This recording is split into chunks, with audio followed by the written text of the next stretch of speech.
Ang buntag nyo diya mga angkel. Good morning, sir. Morning. Karon natay kuan karon kanang natay segment karon ba. Ginagmay ra ning segment gud. Unsa ka importante ang toolbox meeting para nimo? Ang toolbox meeting, sir, is very important. So, first, remind ta sa mga safety things to do before doing the job. Second is, makabaw ta kung sa atong rule anang sa trabaho na itong adlaw. Then, the officer that nag-aatag sa order is he or she will know what to expect anong tawhana after sa toolbox meeting. Ikaw Sidi. Sir. Nga, what exactly the reason nga nung kinahanglan mo gid nato ang toolbox meeting before doing task? First is for us to be updated for the information, sir. May mga incidents or hazards ma-avoid na to sa inside the ship for us to ma-minimize na to, sir, or ma-prevent man. Okay. That is for us, ma-unite na sir ba? Ma-unite itong benefit sir ba? For us, all for one na sir ba? Sa barko. Teamwork sa teamwork. Mga tirada ya. Ikaw Jin, para nimo Jin. Unsa ka importante ang toolbox meeting para nimo? Ang important sa toolbox meeting, sir, is sharing of ideas, sir, sa yung mga complete safety trabaho. Correct. Ikaw Jan. Ang toolbox meeting, sir, is order for an officer, then kapalungan na to ang usay pamaagi sa atong bahay ng trabaho na to, usay may pamaagi ang buhaton before na to ikandag atong trabaho para aboy na to atong incident or mga accident na may tabo sa during sa atong pagtrabaho, sir. Liyawa mga banat. May mga pung dia. Ikaw Ting. Ang ako sa ikasulti sa toolbox meeting, no? First of all, thank you for a wonderful question. Wow, tirada dia. Safety officer is preparing our work for today, and safety is always nga trabaho ta nga katong dili o ginadili iti trabaho. Og magsugod sa trabaho, preparing the tools o unsay gamiton.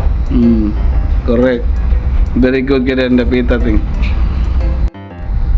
What's up, madlang people? Tirada dia. Ano sabi mo?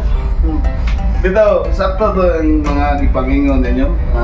Indot kayo sa mga pumba para sa inyong mga personal ideas or personal opinion. I had learned before. Kasi ako siyang ikuhan karon, ako siyang balik ko ng storya ba. So, toolbox meeting is a short, informal meeting held before starting a job or task. Diba? Usa tayo.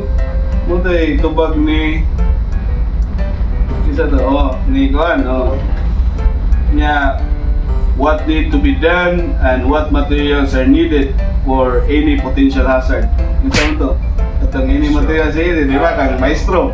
Sakto na, kinangyan kung unsa itong job order nga gihatag, paon na lang nato tanan, i-prepare na nato tanan, ba dita magsig na anak, dita magsig balik-balik kay kas oras, na ba? Yeah, make sure everyone is aware of safety rules and how it works safety. Diba? Kinahanglan kita tanan, aware kita sa safety. Make sure that everyone is aware of safety rules and how it works safety.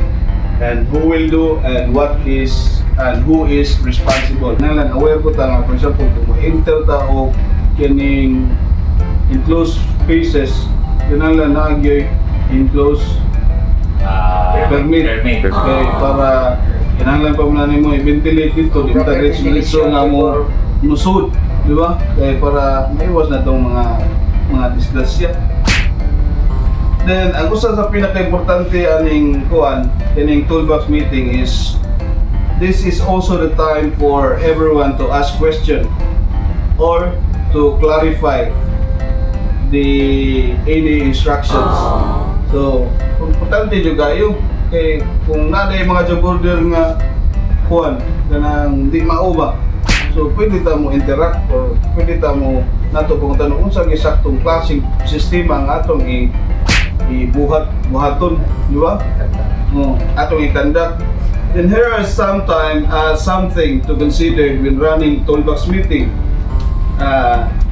Be clear and concise, make sure everyone is understand, and let everyone have chance to speak up and ask questions. So, mo na siya usa sa pinaka-importante. Kinahanglan po mo kuan kita. Kung storya kita kung sa maayo kay kasi maghatag sa mo mga any ideas o maka-share mo ba sa inyong side ba nga mas madali pa ang atong trabaho kumpara sa gihatag ang order, gihatag ang instruction ni chiefmate or ni kinsa nga officer ang gihatag ang instruction o atong buhaton wata ka ba kamo na po na naray mo experience before ginana niyang gibuhat. So kinahanglan open-minded po ta sa mga instruction nga or kanang mga ideas nga atong pwede makuha. Exactly the reason why we need to attend the toolbox meeting. Toolbox meeting talks about safety. They help us to identify potential hazard on the job, review safety procedure, and ensure everyone aware of how to work safety. This can prevent accident and injuries in the future. And clear communication, make sure everyone understand. This reduces confusion and misunderstanding leading to smoother workflow.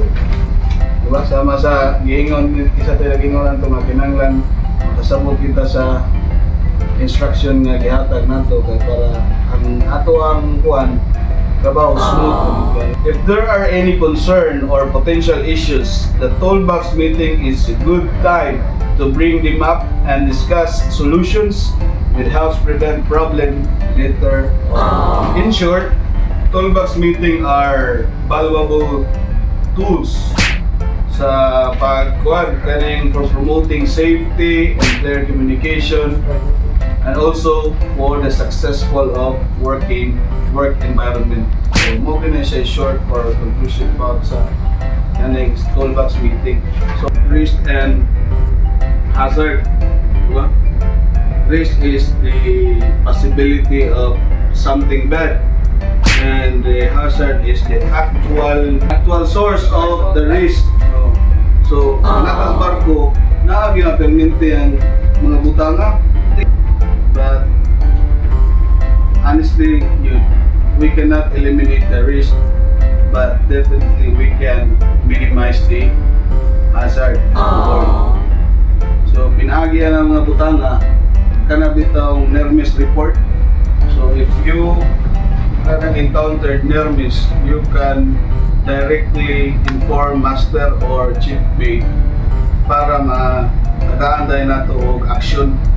Kay para nako sa akong personal observation, if naghantad NERMIS report nga buhaton, mas lesser ang accident or incident nga mahitabo. So, maura to karong buntaga mga angkol, may bungkag ninyong tanan. Hindi, fire.